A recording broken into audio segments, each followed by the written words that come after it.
Good evening all, this is Srinivas from Bullion World. Today we have with us Mrs. Amit Sajeja from Alpha Alternatives Category 3 Investment Fund. So good evening sir, and we welcome you to India Silver Conference. Thank you.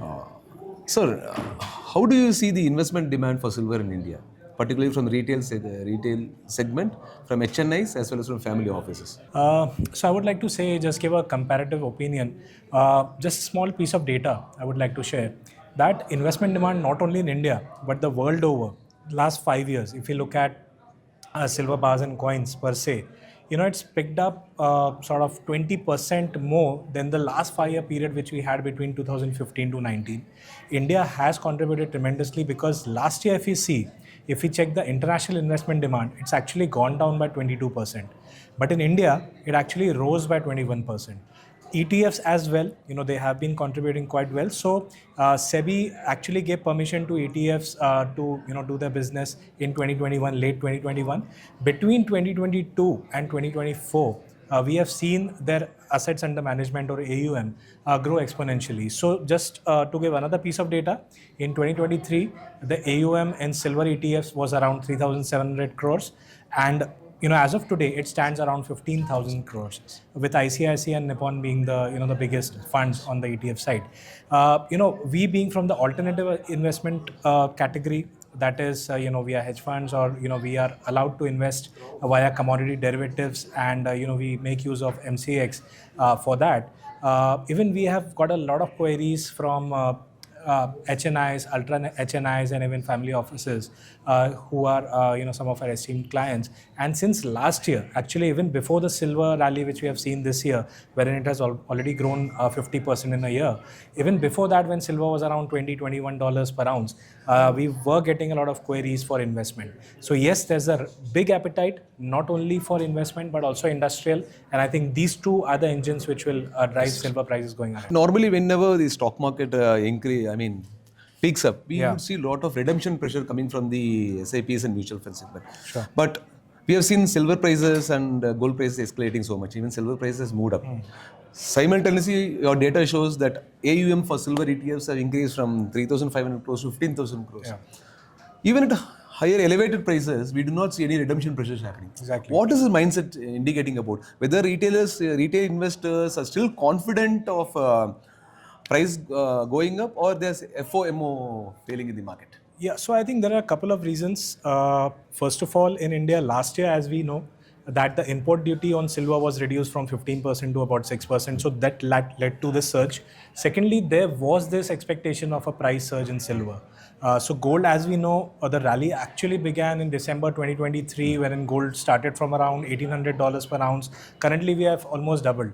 So silver, some part of substitution demand is coming into it, because not many people can actually afford gold at these levels. Yes. So silver is attracting that, and that is also the reason why investment demand is going into it. Secondly, if we see historically, whenever there's some economic or financial upheaval which is there, be it 2008, that's with the GFC, or with 2020 with COVID, the initial reaction in silver is negative, but that is very short-lived. And after that, we generally see silver grossly outperforming even gold. So that happened in both of these times, and I think it's bound to happen with the gold-silver ratio right now skewed in favor of gold. Silver looks relatively, very much underappreciated, and I think that has a lot of scope to move higher from here. Yes, sir. We see that gold price has rallied significantly, but silver is still underperforming asset compared to gold. Yeah. But you have diversified industrial applications for silver apart from investment demand. Do you see silver prices to scale up from the current levels, or you see moderation in the silver? Because generally perception is that silver prices should come down. Right. I think it has rallied up. So that depends on whom you ask, possibly. Okay. So if you see industrial demand per se, so last year as well, we had about 680 million ounces out of a total of about 1165 million ounces globally. So it's almost more than 65% of the share is coming from industrial demand alone. And within industrial, we have electrical and electronics which are driving it. Photovoltaics, they are the larger ones.